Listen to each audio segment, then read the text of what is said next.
I run a newsletter that showcases cool new stuff for accountants, and in Q1, people clicked on stuff over 12,000 times. Do you know how many times?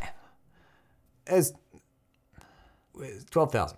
So here's a roundup of the coolest stuff from Q1. You ready? ZD. Whoa.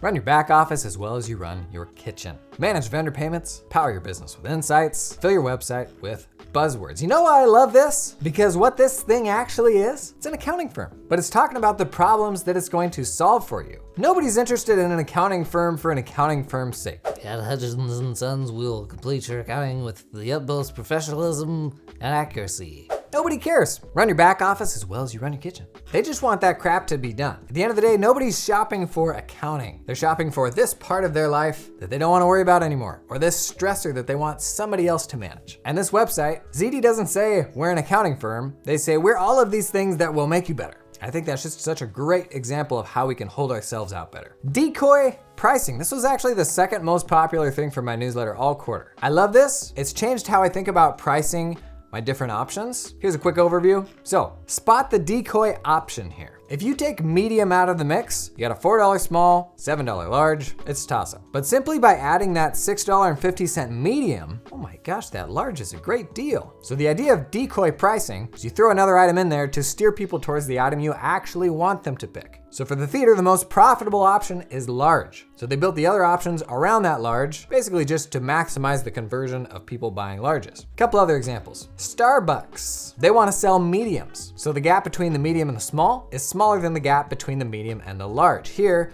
the large is the decoy option. This was the coolest one. So The Economist, they give you a few different flavors of subscription. Subscribe to online only for $59, print only for $125, or print and online for $125. Now what they're trying to do is drive people to the print plus web subscription, the highest margin option they have. But if you take out that middle decoy option and your only options are online for $59 or both for $125, man, that's like over twice the price. So they A/B tested this, ran it with and without that middle decoy option. This is the wild bit. So without that middle decoy option, 68 bought web only, and 32 bought web and print. With that decoy, all the prices are the same. Nobody bought the decoy. 16 bought web only, 84 bought both. But that top option was the same price in each of them. The only difference, that middle decoy option. So by adding that middle decoy option, 260% more people signed up for web and print than the original. How cool is that? So what does this change for me? I'm thinking more about what is the option I actually want that person to pick? What's gonna be the highest margin one for me? And then how best can I craft the other options around that in a way that's gonna steer them to what I want them to pick? Compliant. Meet your new digital tax assistant. Tell me more. Save money and time, focus on what you love, and manage your business tax in one simple dashboard. I wish it was that easy. So here's what I think this is. This is a new thing, by the way. Basically a dashboard to manage all of your deadlines, all of your filing responsibilities. They've raised some money, and they've even got an accountant-facing channel for using this with a bunch of clients. I think this is the core premise here. Never miss another tax deadline again. But there's also this element of like saving money. I don't know, looks interesting. If you've tried this one out, drop a comment below. I'm curious how it worked for you. Rudder. So last week, this said the universal API for accounting data. And all these icons over here were QBO, Xero, FreshBooks. Maybe they figured out that accountants don't actually know what that phrase means. But the idea is app developers can use Rudder, connect their app to Rudder, and then Rudder connects to all the various different accounting apps. So rather than having to build out a integration for QuickBooks Desktop, QuickBooks Online, Xero, FreshBooks, Intact, your app can integrate just with Rudder, and then Rudder handles all that. Kind of like what Plaid has done for banking, Rudder wants to do for accounting integrations. And maybe each of those accounting systems work differently. I gotta think you're probably giving up some level of depth in that integration, but I don't know. If it opens up a few more apps to have broader accounting system support, even if it's not a super deep integration, that's probably a win for all of us. I'm looking at you, Mr. I raised hundreds of millions of dollars and still only integrate with QBO. Check out this bad boy. You thought your desk was cool. The Norm Model B. It is a solid plinth of stone, but it's got power in it. It's got wireless charging, a big smart rock with legs. So up here you've got an upside down power cable. Why do they do that? 2 USB ports, USB-C I believe, 3 wireless charging pads. How do those illuminate through stone? And I don't know what 4 is. Maybe that's where you insert the human. Right in the hole, USB-C, everything in its right place. Stable AF aluminum base with vibration killing with 1L feet. Oh, 2 sizes. This was a Kickstarter, so 50-50 you'll ever actually get it. They had a line on their Kickstarter that was something like, finally, a desk that you can hand down to your children. Which, I mean, come on, how many times have you had that thought? And building USB-C into your desk, totally the type of thing that'll never change. What's next? April, make taxes less taxing. Tell me more. So it's basically a mobile tax filing app, like a TurboTax sort of thing. But the interesting wrinkle here is they'll let you embed this into your own app. So I don't think the world needs another tax filing mobile app, but like for banks, they even had some copy that was like for accounting professionals. It's a tool that you can actually embed into an app you already have or something like that. So it's interesting. We're seeing this in payroll now. Payroll embedded into other apps as a feature. Payments now. Payments are kind of becoming a feature now rather than a standalone app. But tax filing? I don't know. Palo, take control of your finances. Palo is your financial home. Do all your accounting and financial management for business and personal life in one place. So connect all your bank accounts. You got like a little ongoing bank feed thing. And you know what it looks like to me is an accounting app with budgets by category for each month.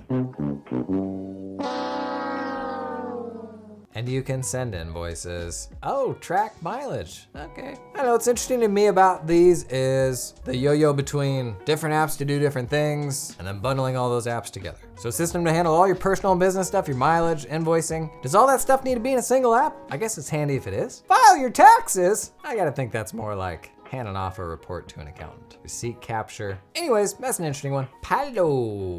Tax file, not a new one, but they raised a bunch of new money. The internet's accounting workforce. So what's it do? My understanding is you can come to tax file with work, like a tax return, and they will serve you like an accounting or tax firm would. But the real secret sauce is their network of contractors. So they're pulling people together from all over the place. And if you run a firm, they will match you with preparers to help you with tax prep, that sort of thing. So it's kind of like a hybrid firm and staffing solution. A modern approach to taxes and accounting services.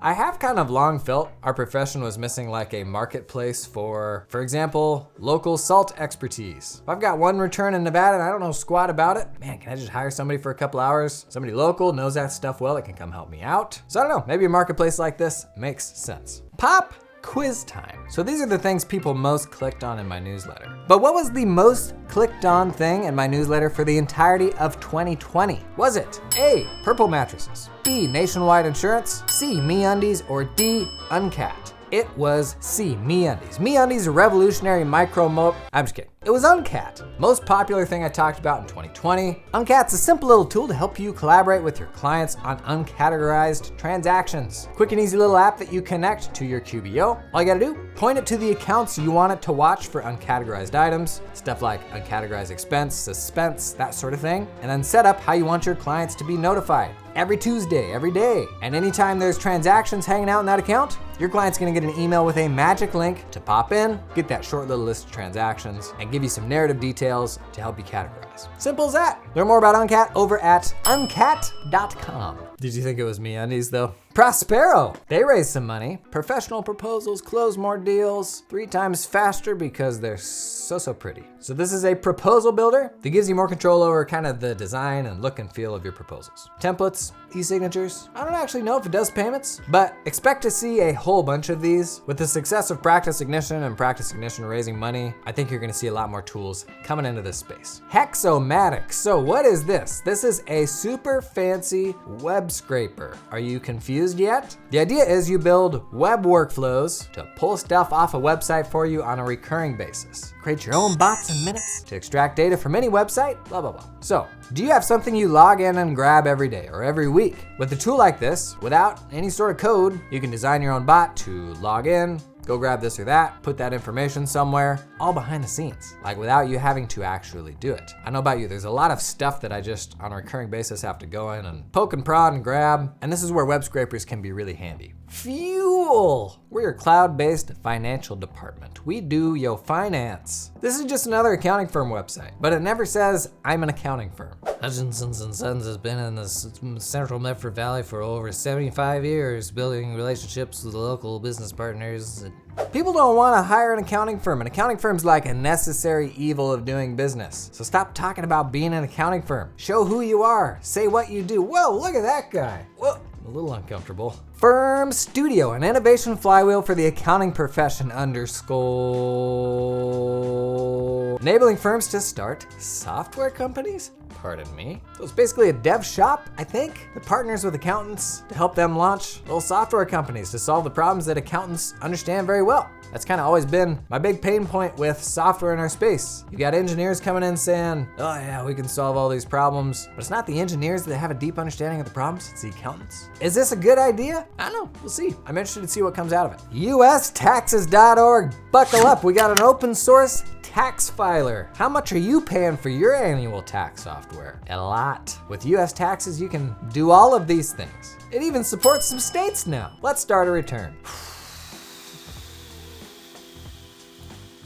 I'm bored. So what it is, it's like a PDF filler. So you can put in like your W-2s, stuff like that, and it will complete the PDF forms. You print it out, it's all self-prepared. It's open source, so you can download the whole thing and like fork your own version. And you know what this really makes me feel deep down is sadness. Somewhere, God bless them, there's somebody sitting there building a form filler for our tax system. And if that doesn't just sum up the state of things right now, I don't know what does. Cloaked, one-click instant privacy. So basically, it's like a password manager, but it makes up new credentials for you every time. Like if you don't want to give a service your email address, it'll make one up for you, use it when you create that account, and then every service under the sun doesn't have your phone number and your email address and all that stuff. Pretty interesting concept. They raised a whole pile of money, and I like this, but I'm not sure if it's a super cool standalone thing or something that would eventually just be a feature of like LastPass or 1Password. Because if my 1Password right now let me check a box to say, create a fake email address anytime I sign up for a new account, I think I'd probably use that. A little bit of risk then, because then you're like married with 1Password, or in this case, Cloaked. But an interesting way to keep your info out of the hands of these apps when it's like we're signing up for 5 new things every day. Tutor, Lego kit for forms, calendars, videos,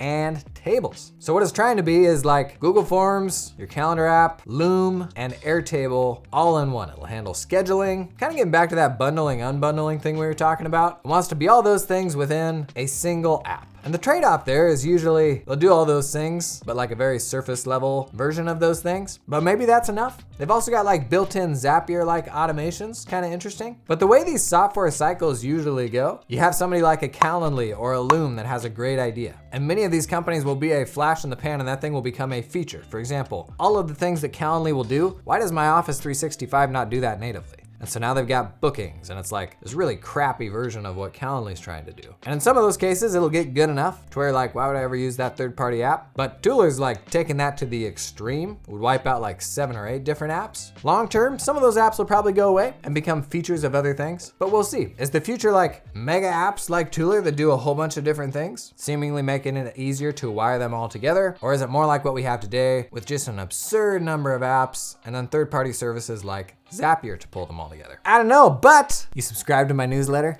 I bet you'll be one of the first people to find out. Check it out at subscribe.jason.cpa, and I'll see you there. Just sent a new one out this week. Goes out every Thursday to make you just ever so slightly smarter. All right, let's make video magic. Oh, I'm so scared anytime I change my setup that there's gonna be like some part of it that doesn't work and I gotta reshoot. We're doing another screen share video. Haley's favorite.